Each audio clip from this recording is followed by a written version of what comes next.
गीता अध्ययन के सेशन में आप सभी का स्वागत, जहां हम राणा सर के साथ भगवत गीता के तीसरे अध्याय को काफी समय से जानने का प्रयास कर रहे थे और अब उन श्लोकों को दोहरा रहे हैं अपने गीता ग्रुप के सदस्यों के साथ।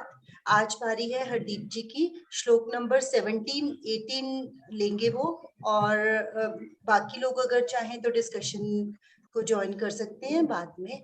सर को प्रणाम और निवेदन कि आज के सेशन की शुरुआत करें। ओम वसुदेव सुतं देवं कंस चाणूरमर्दनं देवकी परमानंदं कृष्णं वंदे जगद्गुरुं। सभी को बहुत बहुत प्रणाम। हम गीता जी का तीसरा अध्याय एक बार फिर से रिवाइज कर रहे हैं और हम श्लोक नंबर 16 तक रिवाइज कर चुके हैं और आज बारी है श्लोक नंबर 17 और 18 की। हरदीप भाई साहब जी से अनुरोध के वो 17 और 18 श्लोक नंबर शुरू करें। सभी को नमस्कार। गीता अध्याय नंबर 3 के श्लोक नंबर 17 या तो आत्मरीति एवं सयात आत्म तृप्त च मानव आत्मानि एव च संतुष्ट तस्य कार्यम न विद्यते। इस श्लोक में भगवान कृष्ण कहना चाहते हैं, जो व्यक्ति आत्मा में ही आनंद लेता है, जिसका जीवन आत्म साक्षात्कार युक्त है, जो अपने में ही पूर्णतया संतुष्ट रहता है, उसके लिए कुछ करणीय या कर्तव्य नहीं होता। तो इसका मतलब ये है कि जो मेरे को समझ आया कि जो व्यक्ति आत्म साक्षात्कार कर लेता है या जिसको जो है आत्म स्वयं का अनुभव हो जाता है, तो उसके लिए कोई नियमित कर्म नहीं बचता, क्योंकि उसके हृदय का सारा मैल तुरंत धुल जाता है। और ये जो आत्म साक्षात्कार है, ये बहुत सारे यज्ञों को करने के बाद ही प्राप्त होता है। जैसे कि हम पहले भी डिस्कस कर चुके हैं कि ये जो यज्ञ हैं, ये हमारे कर्म के अनुसार पैदा होते हैं, जो वेद हमें जो है गाइड करता है इस बारे में। इस प्रकार जिसके चेतना शुद्ध हो जाती है, तो वो परमेश्वर के साथ अपने संबंध के प्रति पूर्ण आश्वस्त हो जाता है और उसका कार्य स्वयं प्रकाशित हो जाता है। अतः जो है उसके लिए कोई कर्तव्य निशेष मतलब शेष नहीं रह जाता, और वह किसी भी भौतिक कार्यों में रुचि नहीं लेता और ना ही किसी प्रलोभनों में उसे कोई आनंद मिलता है। तो इस दशा को प्राप्त करने के लिए हमें सबसे पहले अपने स्वयं का आत्म साक्षात्कार करना चाहिए। अगला पढ़ो राणा जी। जी जी जी। नैव तस्य कृतेन अर्थ न अकृतेन ये कथन न कुछ न च अस्य सर्वभूतेषु कृषित अर्थ व्यपराश्रय। इस श्लोक में भगवान जी कहते हैं, स्वरूप स्थित व्यक्ति के लिए ना तो अपने नियत कर्मों की करने की कोई आवश्यकता रह जाती है, ना ऐसा ना करने का ही कोई कारण रहता है। वह किसी अन्य जीव पर भी उसे निर्भर रहने की आवश्यकता भी नहीं रह जाती। इस श्लोक में भगवान जी कहना चाहते हैं कि जो है, अगर आप आत्म पद को या आत्म साक्षात्कार को प्राप्त कर चुके हैं, तो इसका यह मतलब नहीं है कि आप निष्क्रिय हो जाओ। कर्म तो आपको करना ही है, लेकिन जो है ऐसा व्यक्ति किसी भी शरण को ग्रहण नहीं करता, चाहे वो मनुष्य हो या देवता, और वो जो भी कार्य करता है वो उसके कर्तव्य संपादन के लिए पर्याप्त है। मतलब जो है उसको जो भी वो कर्म करता है निष्काम भाव से करता है और समाज के उद्धार के लिए करता है। बिल्कुल सही। राणा जी, आप अब आगे कंटिन्यू कर लीजिए प्लीज। Okay okay.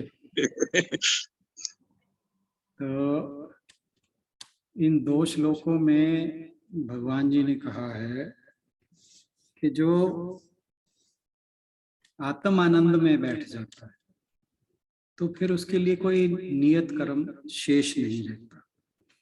हम एक सिंपल सी एग्जांपल से इसको समझ जाते हैं कि जब नदी पहाड़ से समुद्र की ओर चलती है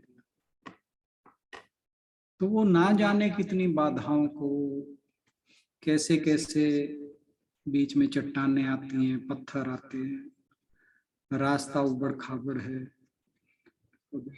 प्लेन में से निकलती है, कभी पहाड़ों में से निकलती है, तो वो पूरी तरह हलचल मचाती हुई चली जाती है।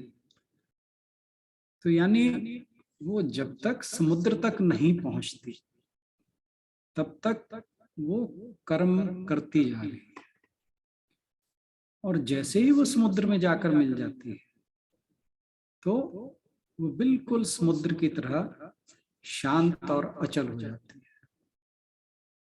तो ऐसे ही जो मनुष्य ब्रह्म में लीन हो जाता है, ब्रह्म के साथ एक हो जाता है, तो जिसे यहाँ कहा कि जो आत्मानंद में स्थित है, अपने आप में ही रमण करने वाला है, यानी उसकी इंद्रियां विषयों में रमण नहीं करती, वो अंदर ही अंदर रमण करता है, अपने आप में ही तृप्त है। उसे तृप्ति के लिए कोई बाह्य विषयों की पूर्ति की आवश्यकता नहीं है। यानी दूसरे शब्दों में कहें तो उसकी जो इच्छाएं हैं वो शांत हो चुकी है, क्योंकि तृप्ति का अर्थ यही है कि when somebody has no more desires, तो अगर डिजायर नहीं होगी इसका मतलब ये है कि मनुष्य तृप्त है। अब जैसे हम खाना खा रहे होते हैं, आपका पेट भर गया तो इसका मतलब आप तृप्त हो गए। अगर आपको फिर कोई और एक चपाती या चावल या व्हाटएवर जो भी आप खा रहे हैं कुछ और दे तो आप उसे लेना नहीं पसंद करते या मना कर देते। तो यही है तृप्ति का भाव। तो जो तृप्त व्यक्ति है उसे अब और इच्छाओं की पूर्ति करने में कोई आनंद नहीं रह जाता। तो ऐसा व्यक्ति इच्छाओं को पूर्ण करने में आनंदित नहीं होता, बल्कि अपने आत्म स्वरूप में स्थित होकर आनंदमय होता है। तो अब उसके लिए नियत कर्म कोई नहीं बचा है। वो जैसे हमने नदी की बात की कि वो जब अपने समुद्र के साथ मिल जाती है तो फिर उसके लिए कोई कर्तव्य कर्म नहीं बचता। इसी प्रकार जो मनुष्य अपने चैतन्य स्वरूप के साथ एक में हो जाता है फिर उसके साथ उसके लिए कोई कर्तव्य कर्म शेष नहीं रहता। इसका मतलब हम इस तरह से भी लगा सकते हैं कि जैसे हम बात कर रहे थे कि सृष्टि चक्र की, कि हर मनुष्य के लिए सृष्टि चक्र के अंदर अपने उस यज्ञ के अंदर आहुति अपनी देना आवश्यक है, सहयोग जो देना आवश्यक है। नहीं तो ऐसे व्यक्ति को भगवान जी ने चोर या पापी कहा था। अब जो व्यक्ति आत्मानंद में स्थित है, जिसकी इच्छाएं पूरी हो चुकी हैं, तृप्त हो चुका है, इसका मतलब हम एक और तरीके से समझ सकते हैं कि he has nothing to take from that सृष्टि चक्र। अब हम ये जब बात सृष्टि चक्र की हो रही थी, भगवान जी ने कहा था कि जब सभी सृष्टि के अंग अपना अपना कर्म यज्ञ स्वरूप करते हैं तो सभी की इच्छाओं की पूर्ति होती है। अब जिस व्यक्ति के अंदर कोई इच्छा शेष ही नहीं रही, इसका मतलब ये है कि उसे अब सृष्टि से कुछ लेने की आवश्यकता नहीं है। अब ये एक समझने की बात है। हालांकि मनुष्य का जीवन जो है, जब तक वो जीवित है, ऐसा पॉसिबल नहीं है कि वो सृष्टि से कुछ लिए बिना जीवित रह सकता है, पर बात को समझने वाली बात है। तो इसको दूसरी तरीके से अगर देखा जाए, मनुष्य कर्तव्य कर्म क्यों करता है? क्यों?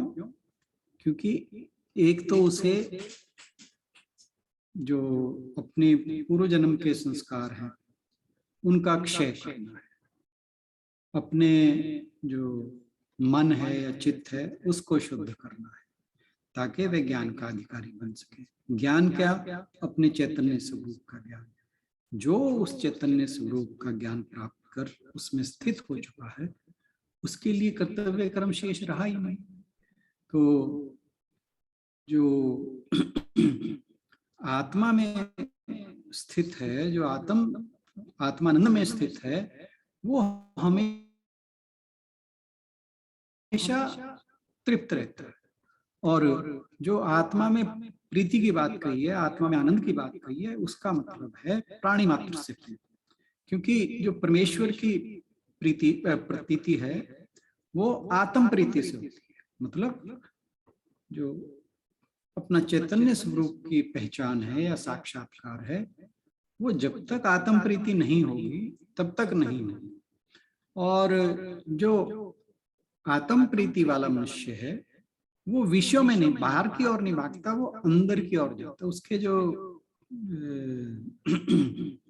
मन और इंद्रियां हैं वो अंतर्मुखी हो जाती है, वो बाहर की ओर नहीं जाती, विषयों के पीछे नहीं भागता।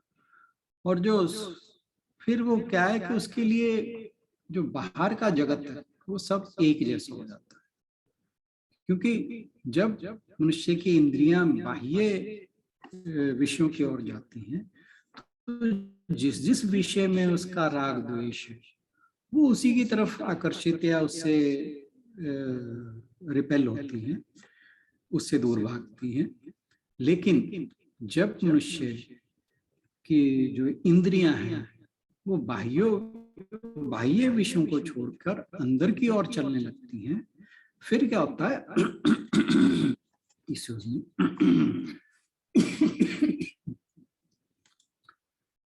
तो क्या होता है कि उसे जो जगत का स्वरूप है वो हर चीज एक जैसी है, क्योंकि उसने अपने अंदर का जो चैतन्य स्वरूप है वो पहचान लिया है।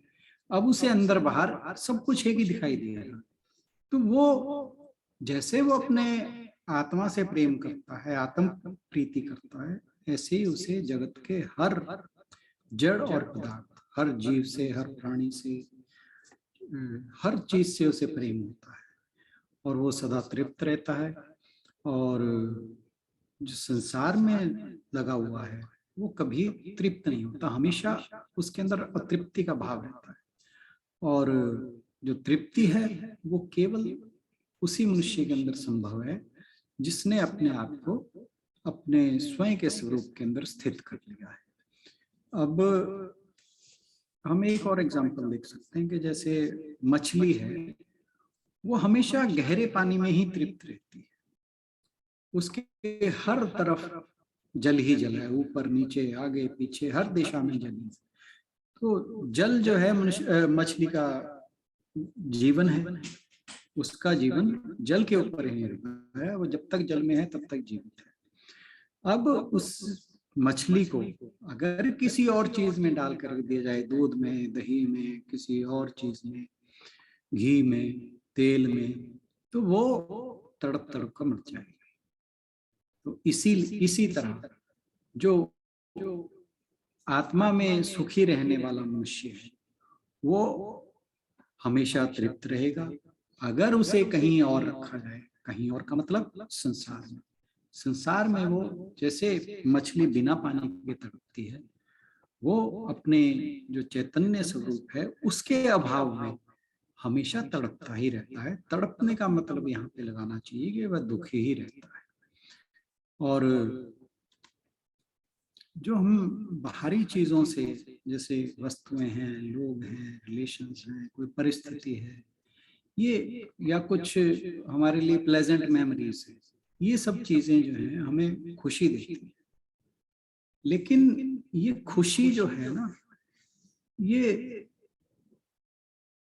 खुशी क्षणिक है। और जैसे हमने एक दिन बात की थी ये इन चीजों से जो खुशी मिलती है वो थोड़े समय के लिए इसलिए मिलती है कि उस समय में इच्छाओं का अभाव हो जाता है। और ज्ञानी इसलिए इस बात को जानता है कि जो जिस समय हमारी इच्छा की पूर्ति कोई हुई है, इसका मतलब ये है उस क्षण के लिए हमारे अंदर वासनाओं का अभाव हो गया, वो हमारी खुशी का कारण होता है। जो बुद्धिमान है वो समझता है। तो मतलब जो तृप्ति है उसी के कारण ही संतोष है। तो यहाँ भगवान जी यही बता रहे हैं। और एक और चीज वो कहते हैं कि हमें बाहरी चीजों से जो आनंद और संतुष्टि मिलती है, जब तक हमें वो मिलती रहेगी, ये भी एक चीज सोचने वाली बात है कि जब तक हम हमारी जो इंद्रियां, मन, बुद्धि आदि है, वो बाह्य विषयों में रमण करती रहेंगी और वहां से जो कुछ भी हमें मिलता है उससे हम संतुष्ट या आनंद प्राप्त करते रहेंगे, तब तक हमें कर्म करने पड़ेंगे। ये हम उस बात को जो कही गई है श्लोक में, वो एक इंग्लिश में वर्ड यूज होता है वाइस वर्सा। अब हम इसको उलट करके देख रहे हैं कि उसमें कहा है कि जो आत्मानंद में स्थित है उसके लिए नियत कर्म नहीं बचता। तो यहाँ पर कहने का भाव ये है कि अगर हम जगत के अंदर जो कुछ हमें मिलता है उसमें खुशी या आनंद महसूस करते हैं, इसका मतलब ये है कि अभी हमारे लिए कर्तव्य कर्म बचे। और जब हमारे अंदर जो खुशी और आनंद है वो हमें जगत से ना हो करके अपने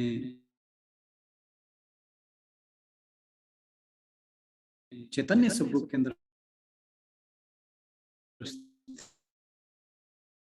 स्थित होने से मिलता है। इसको था कि जैसे अब एक व्यक्ति ड्राइविंग सीखता है, कार ड्राइव करना सीखता है, तो जब तक उसे अच्छी तरह कार चलाना नहीं आ जाता, उसका कार चलाना एक कर्म बना रहता है। वो हर समय सजग रहता है, हर समय उसका ध्यान स्टीयरिंग पे रहता है, गियर पे रहता है, ब्रेक पे रहता है, एक्सीलेटर पे रहता है। तो वो हर समय कर्म में लगा हुआ। लेकिन जब वो गाड़ी चलाना उसका एक स्वभाव बन गया, सबकॉन्शियस माइंड में चला गया, उसके बाद गाड़ी चलाना उसके लिए कर्तव्य कर्म नहीं रह जाता। वो अपने आप चल, मतलब स्टार्ट की गाड़ी, उसे वो कुछ और कर रहा है, कुछ और सोच रहा है, बातें कर रहा है, लेकिन गाड़ी फर्स्ट क्लास चलती जा रही है।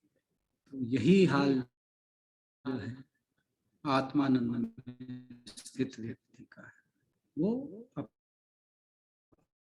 क्रम शेष नहीं है।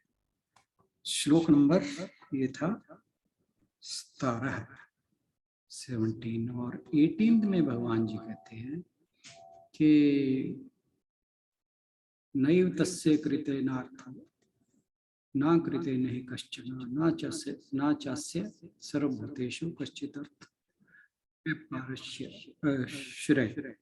तो कहा कि जो आत्मलीन व्यक्ति हैं, ना तो उन्हें अपना कर्तव्य पालन करने से कुछ मिलता है और ना ही ना करने से कुछ होता है। प्रदीप भाई साहब, यहाँ पर ये जो करेक्शन है आपके लिए थी, आप इस बात को थोड़ा सा कुछ अलग तरह से कह गए थे। I hope you will remember. Thank you ji. ध्यान आया आपको? हाँ जी, आ गया। मैंने कुछ वो डिफरेंट कह दिया था कि जी। ठीक। तो मतलब ये है कि वो कर्तव्य कर्म करता है तो उसे कुछ पाना नहीं है, नहीं करता है तो उसे कुछ खोना नहीं है। और दूसरी बात ये कि उसे अपनी जो निजी आवश्यकताएं हैं उसके लिए किसी पर आश्रित रहने की आवश्यकता नहीं होती, किसी अन्य जीव पर, किसी पर भी आश्रित होने की आवश्यकता नहीं होती। और वो क्यों? उसकी वजह ये है कि उसके जितने भी आवश्यकताएं हैं, निजी आवश्यकताएं हैं, उनकी पूर्ति भगवान करते हैं। भगवान जी ने, मुझे श्लोक नंबर भूल जाता हूँ, चैप्टर भी भूल जाता हूँ, वो जो LIC का मोटो है, योगक्षेमम वहाम्यहम्, कि जो मेरे ऊपर आश्रित है उसका ये योग और क्षेम, ये दोनों मैं वहन करता हूँ। तो जो व्यक्ति, जिसने, जो आत्मलीन है, जो अपने स्वरूप में स्थित है, जो परमात्मा के साथ एक हो चुका है, जिसने ईश्वर का आश्रय ले लिया है, तो अगर वो कुछ करता है तो उसका कोई लाभ नहीं करता है उसका कुछ हानि भी नहीं। अब एग्जाम्पल के तौर पर आप जितने भी हमारे महापुरुष हुए हैं, सबसे जो शाइनिंग एग्जाम्पल है स्वामी विवेकानंद की है। उन्होंने जब शिकागो में व्याख्यान दिया था तो पूरे जगत में उनकी प्रसिद्धि हो चुकी थी, और सनातन धर्म का प्रचार उन्होंने पूरे दुनिया में फैलाया। और जिस देश को स्पेरों का, ब्लैक मैजिक का देश कहा जाता था, उसे उन्होंने बताया कि हम स्पिरिचुअली कितने ज्यादा एडवांस्ड हैं, क्योंकि जो पश्चिमी सभ्यता थी उस समय पर वो मेटीरियली बहुत एडवांस थी, पर स्पिरिचुअली देवर मच मोर लैकिंग। और हमारा देश तो सनातन परंपरा के साथ हमेशा ही स्पिरिचुअली बहुत ही हाई लेवल पे रहा है, और इसी चीज का प्रचार प्रसार स्वामी विवेकानंद ने पूरे जगत में किया था। तो वह साक्षात्कार प्राप्त व्यक्ति थे, भगवान का साक्षात दर्शन कर चुके थे वे। तो उन्हें कोई, उनके लिए कोई नियत कर्म करना शेष नहीं था, लेकिन उसके बावजूद उन्होंने पूरी दुनिया में सनातन धर्म का, हिंदू धर्म का प्रसार किया और लोगों को समझाया कि अपना जो जीवन है वो स्पिरिचुअली कैसे जिए। तो एक बहुत फेमस कोट है उनकी कि every soul is potentially divine, the goal is to manifest this divinity। ये जो उनका विचार था उन्होंने पूरे विश्व में फैलाया। तो उनके लिए कोई कर्तव्य कर्म शेष था नहीं, और जब उन्होंने ये किया भी, आत्म साक्षात्कार के बावजूद उन्होंने कुछ अपनी तरफ से कसर नहीं छोड़ी, तो उन्होंने कुछ पाना नहीं था इसके लिए, और ना करते तो कुछ खोना नहीं था उसके लिए। तो जो महापुरुष हैं वो हमेशा हमारे लिए एक सोर्स ऑफ इंस्पिरेशन है कि हमें अपने कर्म किस प्रकार करने चाहिए। चाहे अभी हम कर्मयोग की प्रारंभिक अवस्था में हो, चाहे हम उच्चतर अवस्थाओं में हो, लेकिन ये महापुरुष हमारे लिए हमेशा एक प्रेरणा का स्रोत बने रहते हैं कि हमें अपने कर्तव्य कर्म किस प्रकार से करने चाहिए। और जो ऐसे व्यक्ति होते हैं उन्हें किसी के आश्रय की आवश्यकता नहीं, ना अपेक्षा होती है। और इसके बाद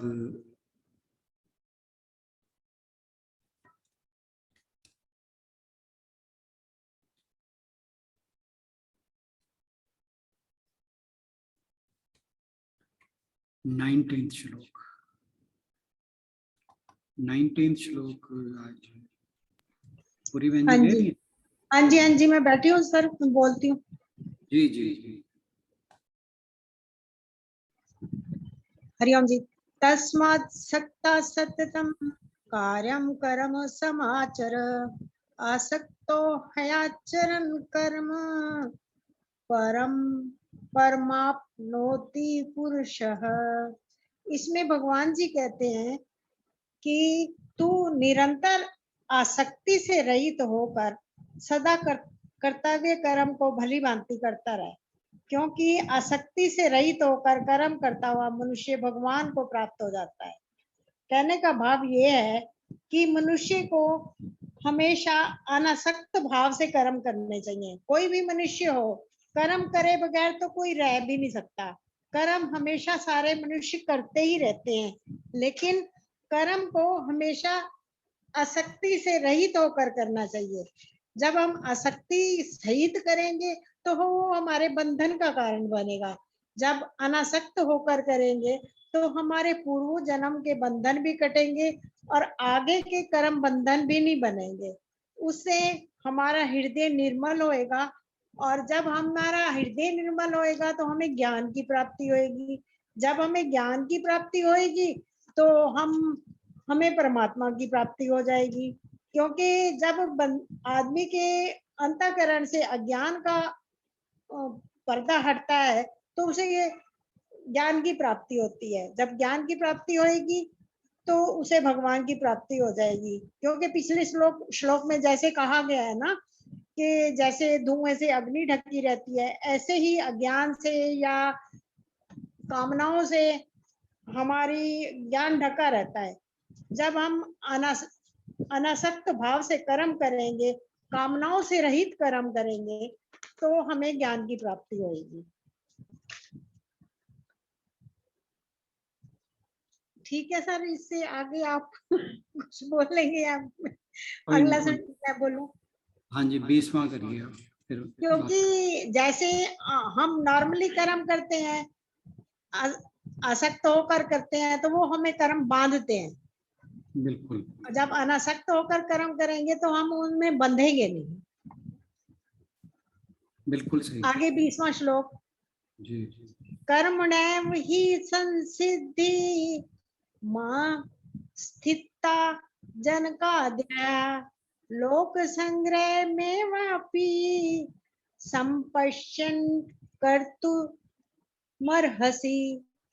इसमें भगवान जी कहते हैं कि इसमें भगवान जी महाराजा जनक का उदाहरण देते हैं कि महाराजा जनक भी जो उन्होंने वो आसक्ति से रहित होकर कर्म करते थे, और जो भी लोग संग्रह करते थे वो लोगों की भलाई के लिए करते थे, अपने स्वयं के लिए नहीं करते थे।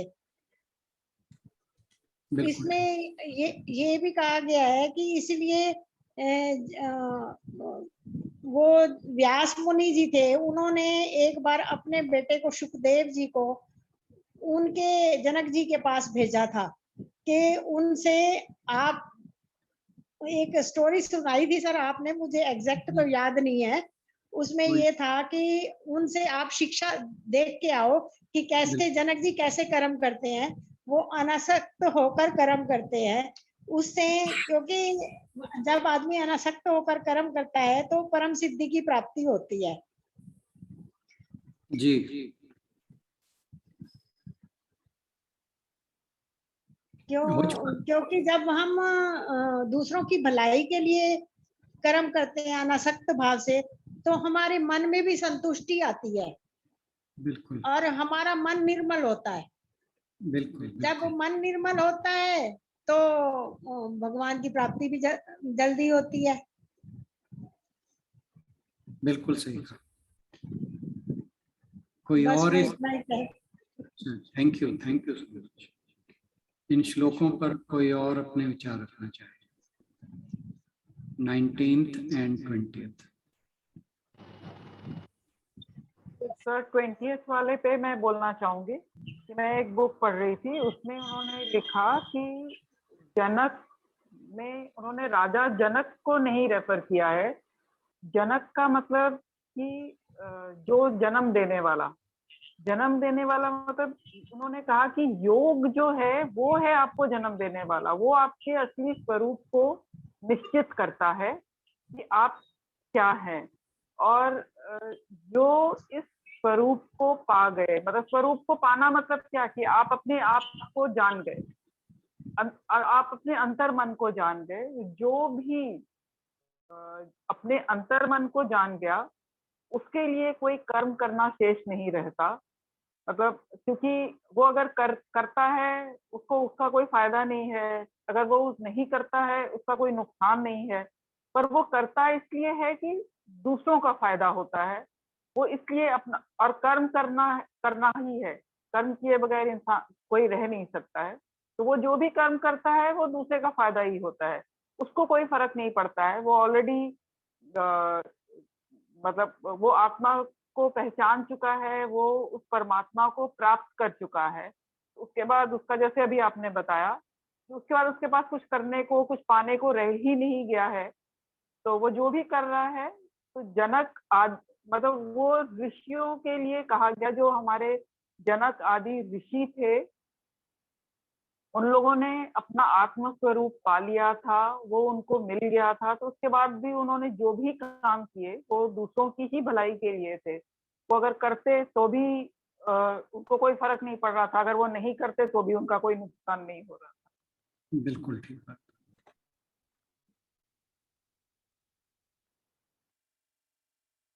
एनीबडी एल्स, कोई और अपने विचार रखना चाहे? हाँ जी, जय श्री कृष्ण जी। इन चारों श्लोकों में। हाँ जी, जय श्री कृष्ण। मैंने वैसे श्लोक ना, मैंने आज पढ़ा था भाई 16वां कोई वो है नहीं, 16वें 17वें की तैयारी करनी है। मैं 17वें की 5-10 मिनट में थोड़ी बहुत ही वैसे आपने समझा ही दिया, तो जो कुछ मैंने भी थोड़ी सी लाइनें मैं लिख के, थोड़ा बहुत मुझे लिख के मुझे अपने आप में भी समझ आ जाता है। तो जय श्री कृष्ण जी। 17वें ही बोलूंगा, वैसे तीसरी बारी बोलना चाह रहा है आज तो ये थोड़ा बहुत। 17वें में हमें व्यक्ति के लिए जो अपने आप में रमण करता है वही तृप्त है, वही तुष्ट है, उसके लिए कोई कर्तव्य नहीं है, ऐसा इसमें इसके दर्शाया गया है इस श्लोक से। क्योंकि श्लोक तो सारे एक दूसरे से जुड़े हुए हैं। मैं तो वैसे 3-4 बोल लिए, पर आप जब बताते हैं सारे एक दूसरे में दिखते हैं, सारे ही मतलब एक दूसरे में समा जाते हैं। ये जब तक मनुष्य का संबंध संसार में शुरू हो जाता है तो इंद्रियों के भोगों में प्रीति, पारिवारिक तृप्ति, धन संतुष्टि, यह उसकी तृप्ति कभी पूर्ण नहीं होती। सबकी प्रीति संसार में सदा एक सार भी नहीं रहती। विवाह के समय प्रीति और आकर्षण और होता है, बाद में और हो जाता है, और वृद्धावस्था में फिर बढ़ जाता है। मतलब सारी अवस्था में हमारी प्रीति संसार में बढ़ती कम होती रहती है। और धन प्राप्ति का भी यही है, ये बढ़ता ही रहता है, ये कमी होता ही नहीं। उसमें कम होती रहती है, ज्यादा होती रहती है। धन प्राप्ति का लालच ये बढ़ता रहता है। ये इसमें मतलब हर जगह आदमी की संतुष्टि किसी चीज में नहीं है। किसी में संतुष्टि ज्यादा हो जाएगी, कब कम हो जाएगी, पर किसी में ज्यादा बढ़ती रहेगी। कहने का तात्पर्य है कोई प्रीति किसी में बढ़ती है, किसी में कम हो जाती है। संतुष्टि तृप्ति कभी स्थायी नहीं रहती। जब मनुष्य संसार में बन जाता है वह प्रीति तृप्ति संतुष्टि को संसार में ढूंढता है। उसकी कामनाएं बढ़ जाती हैं, एक कामना खत्म होती है, दूसरी जन्म ले लेती है। अगर वस्तु धन परिवार में हमेशा उसको संतुष्टि मिलती तो वह खुश रह सकता था, परंतु दुखी रहता है। और सब कुछ मिलने पर भी दुखी रहता है, क्योंकि कामना तो कहीं ना कहीं और बड़ी हुई है उसकी। कामना वाला मनुष्य कभी खुश नहीं रह सकता। और सुख का कारण निष्कामता भाव से कर्म करना ही बताया गया है। दुख का कारण कामना भाव। किसी चीज की कामना उसे प्राप्त हो, कुछ उसे कामना हो, उसे प्राप्त ना हो तो वह दुखी सा महसूस करता है। निदान मनुष्य का कर्तव्य और कर्म का निदान भी बताया गया है। उसका उद्देश्य परम कल्याण रूप परमात्मा को प्राप्त करना है। किसी भी साधन द्वारा, वह कर्म योग द्वारा, ज्ञान योग द्वारा, भक्ति योग द्वारा, जो भी मनुष्य मतलब इसमें रम जाएगा वही परम सफलता को प्राप्त हो सकता है। जब प्रीति संतुष्टि अपने आप में आ जाती है, वह निधि विधि निषेध से भी ऊंचा उठ जाता है। कर्म योगी के लिए कोई विधि निषेध नहीं रहता। जय श्री कृष्ण जी। जय श्री कृष्ण। बहुत बढ़िया, बहुत अच्छे से समझाया आपने। अब ये बुक 19-20 आपके लिए है, मतलब इसमें तो कुछ लाइनें पढ़ना तो सारा पढ़ता है, कुछ लाइनें निकाल कर, कोई मैं अपने पास तो नहीं, लाइनें तो मैं इसी में से निकालता हूँ, पर बहुत। हाँ जी जी, थैंक यू सो मच। जय श्री कृष्ण। जय श्री कृष्ण। 19-20 श्लोक पर और कोई कुछ कहना चाहे? श्लोक नंबर 19 और 20।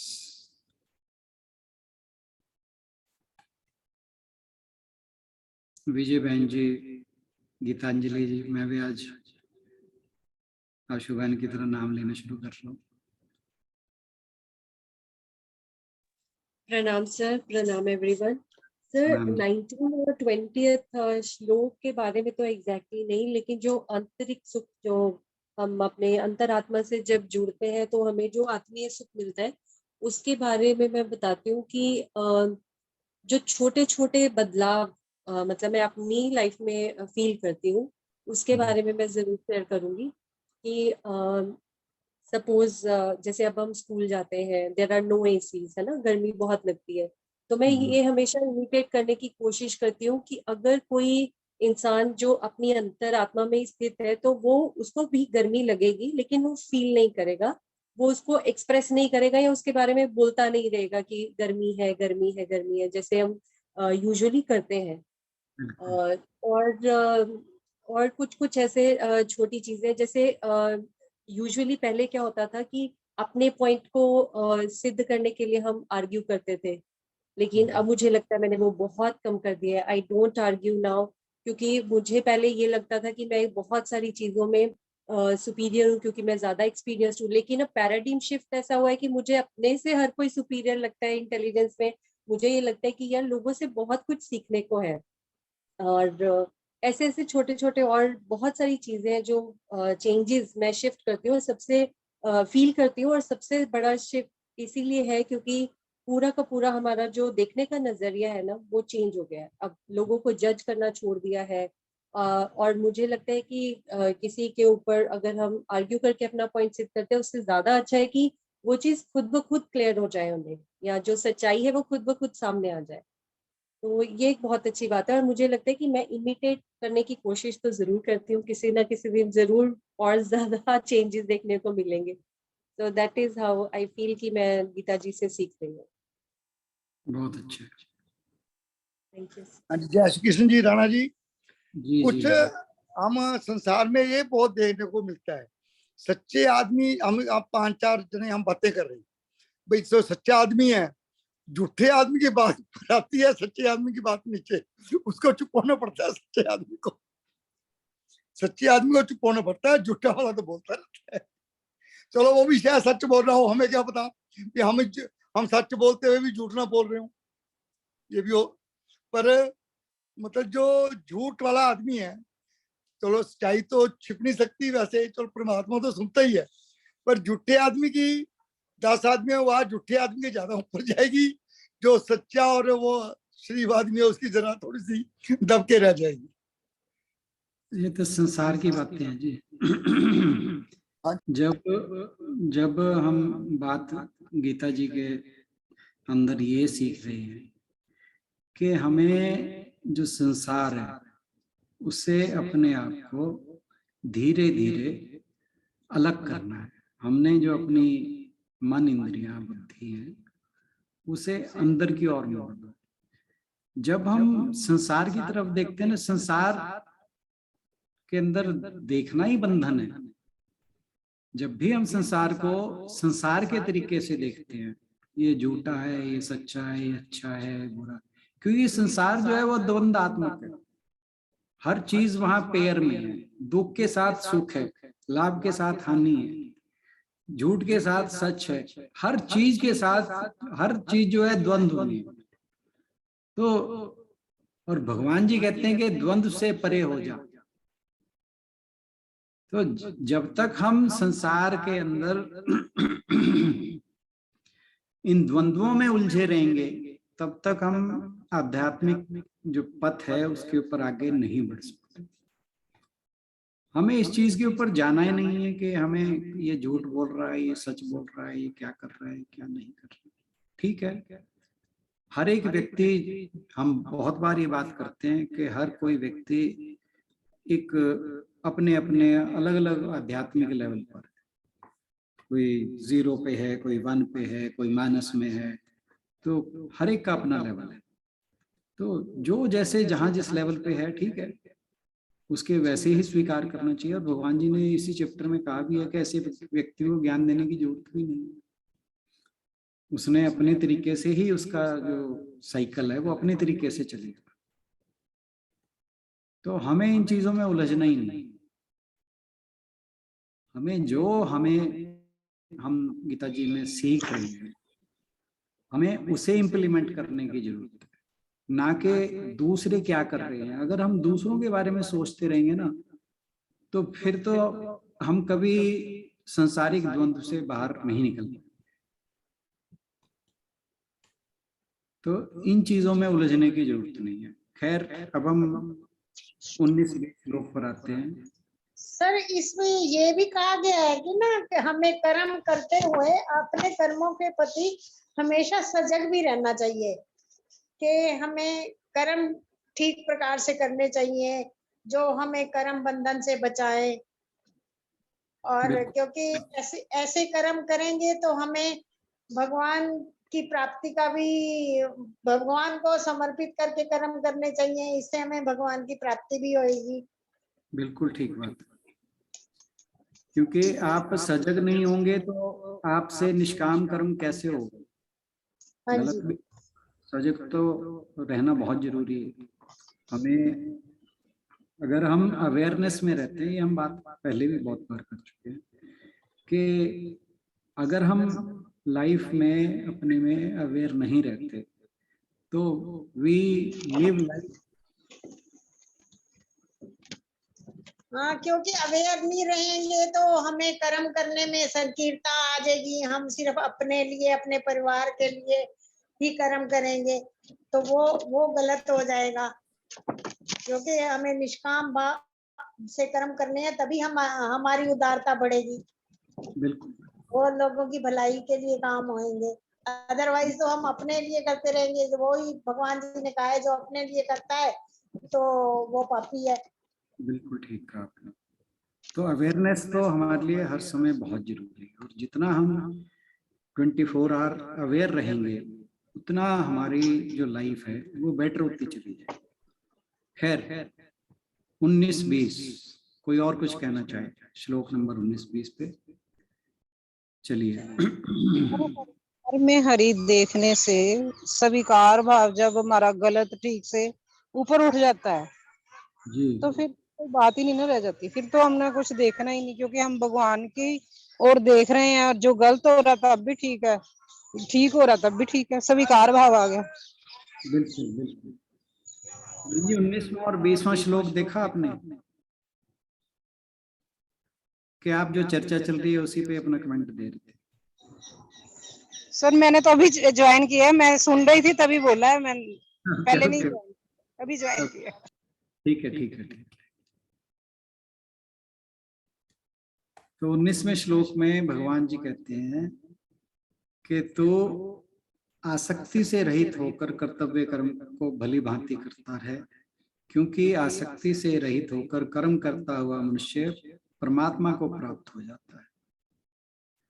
तो अब जो भी सारी शिक्षा है उसका एक ही उद्देश्य है कि जो अर्जुन है वो युद्ध से पलायन की बात सोच रहा है, तो भगवान जी वापस उसे फिर वहीं ले आते हैं। सारी बातें समझा के भगवान जी बार बार उसको उसी बात पे लेके आते हैं कि तू खड़ा हो और युद्ध कर, यही तेरा कर्तव्य कर्म है।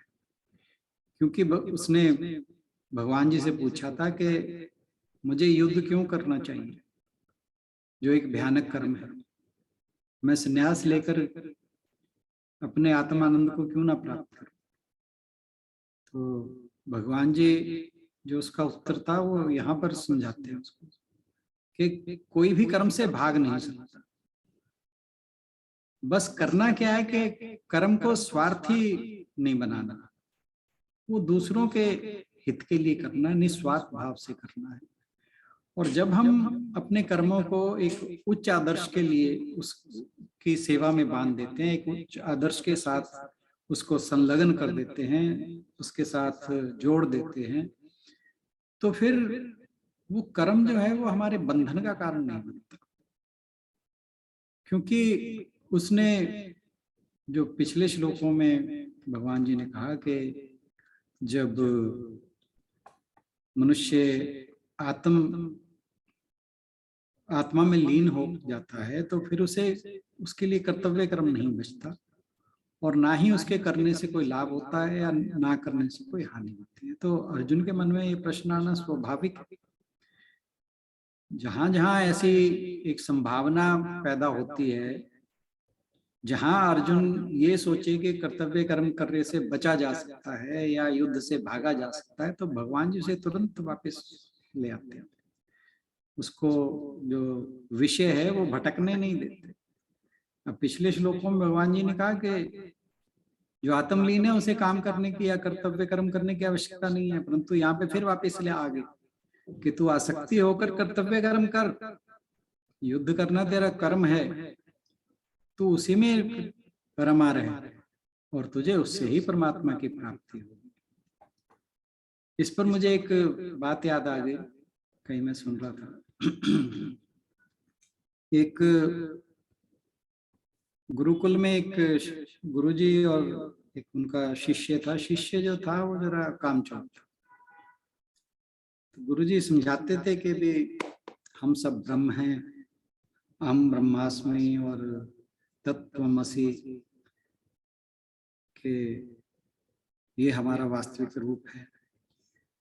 तो शिष्य ने कुछ दिन सुना, उसे लगा ये चीज थोड़ी सी ज्यादा बेटर है। तो वो अगले दिन गुरुजी के पास जाता है और कहता है, गुरुजी मैं ब्रह्म हूं। कहते हाँ बिल्कुल तू ब्रह्म है। कहता मुझे कुछ भी करने की जरूरत नहीं है।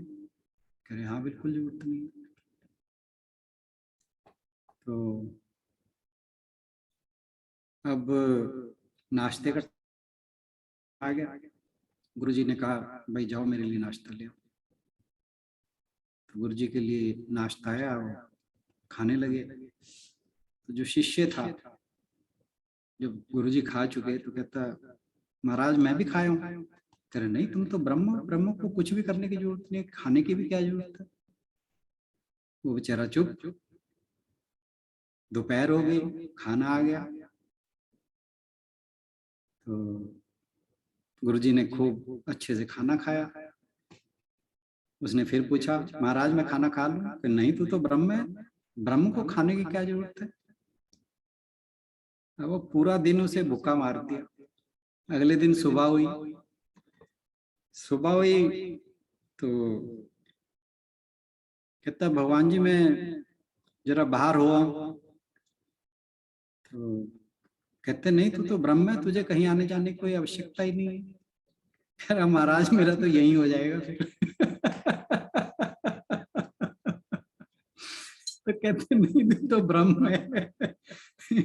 तो ये जो बातें हैं, इन बातों का हम किस तरह से लेते हैं ये भी बहुत जरूरी है जानना।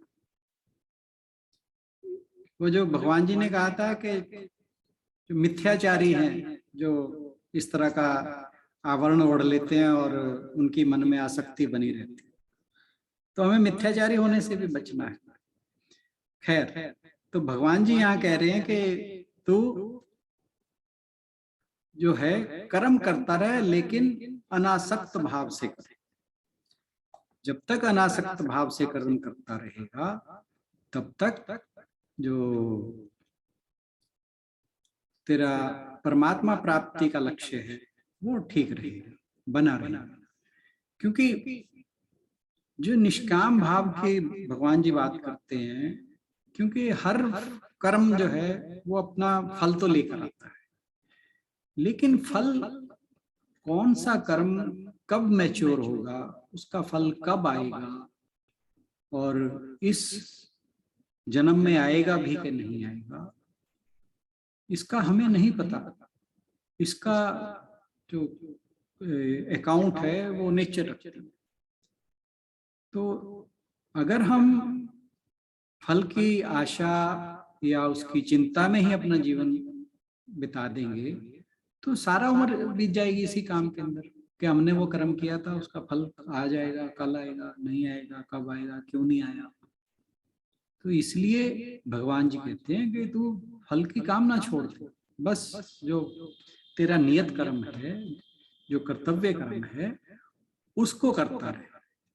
और जब मनुष्य अपने निष्काम कर्म करता रहता है, निष्काम भाव से अपने कर्म करता रहता है, दूसरों के हित में कर्म करता है, तो उसका अपना हित अपने आप होता चला जाता है और वो जो मोक्ष पद है उसे प्राप्त अंततः कर ही लेता है।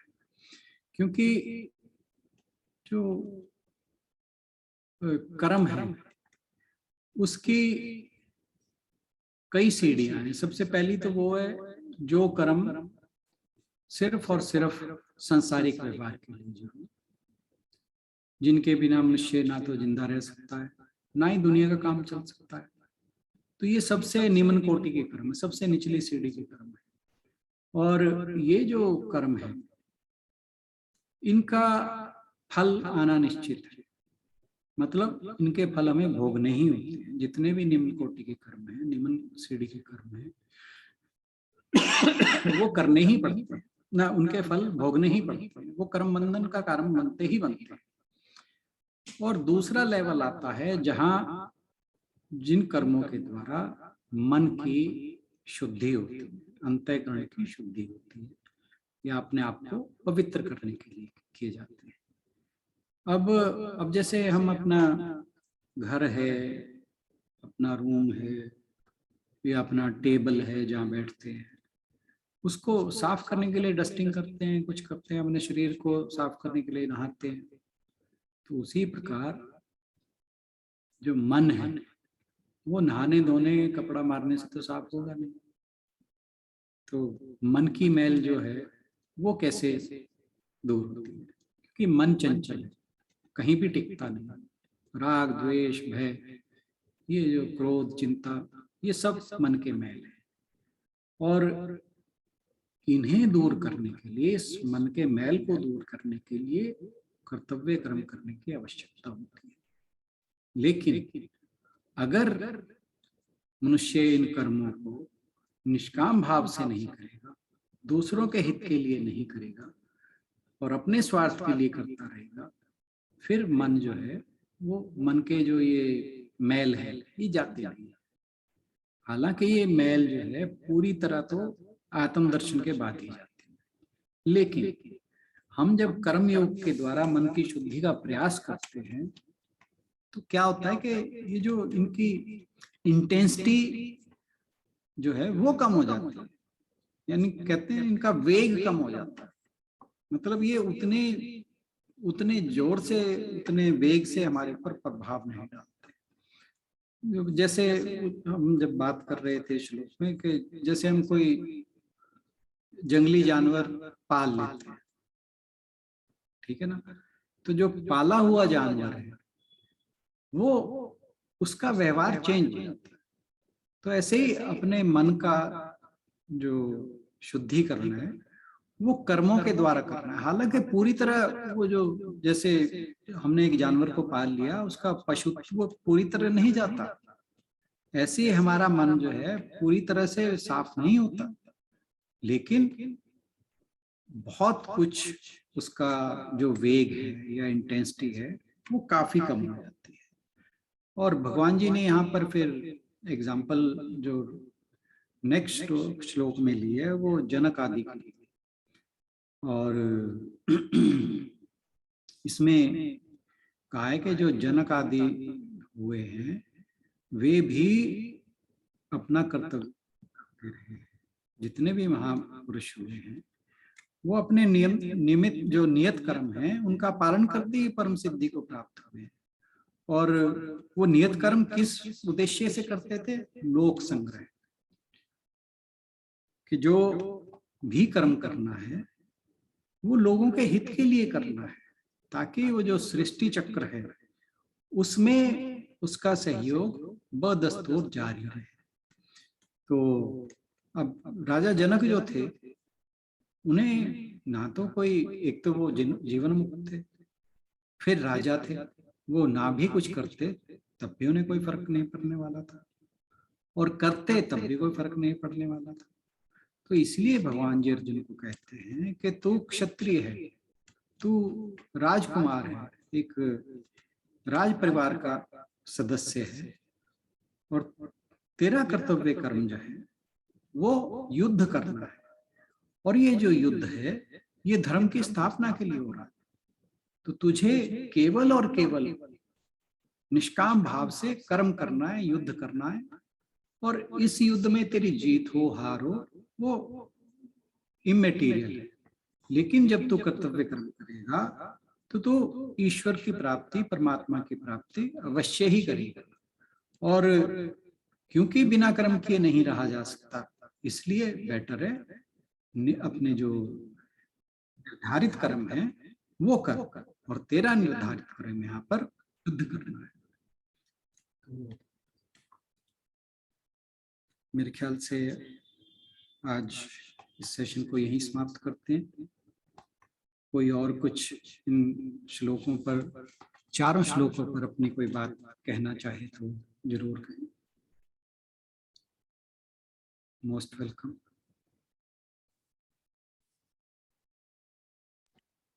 हाँ जी, जय श्री कृष्ण जी। जय श्री कृष्ण। हाँ जी, 20वें अध्याय में तो कुटिया का एक श्लोक बहुत अच्छा लिखा हुआ है जी। आपने समझाई दिया वैसे, पर इसीलिए समझाएगा वो, आपने समझा दिया। जनक जी का, अमल से बुजुर्गों ने पाया कमाल। राधे राधे सर। राधे राधे बेटे, वेट करो, आप लोग वेट करो अभी। अमल से बुजुर्गों ने पाया कमाल, जनक जैसे इंसान हुए बा कमाल। इसी तरह नेकी किए जाओ तुम, जहां को भलाई दिए जाओ तुम। ये 20वें श्लोक के बारे में लिखा हुआ है। ये बिल्कुल आपका, ये आपके समझा दिया ना आपने जनक का, तो हमें समझ आ गया, नहीं मुझे समझ नहीं आ रहा था ये। Thank you. हाँ जी, करें समापन करें। कोई कुछ कहना चाहे?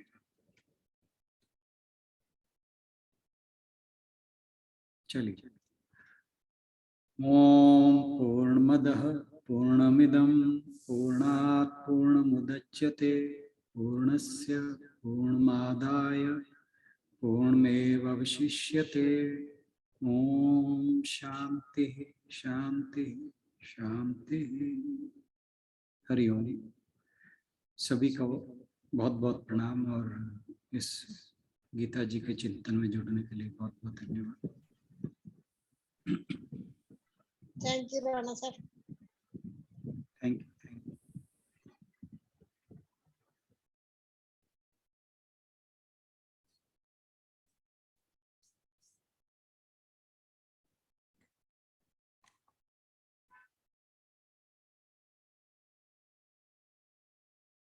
हरे कृष्णा अश्विन।